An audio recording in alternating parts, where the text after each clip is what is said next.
we divide 127 by 5 in a long division method.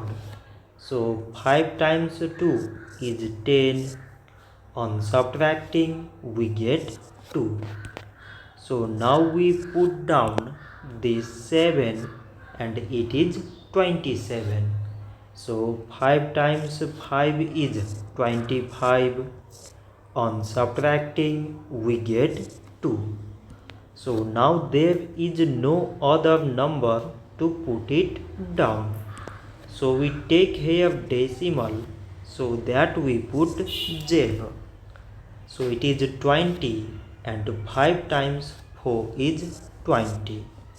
On subtracting we get 0. So 127 divided by 5 is 25.4. So this much for today and thanks for watching.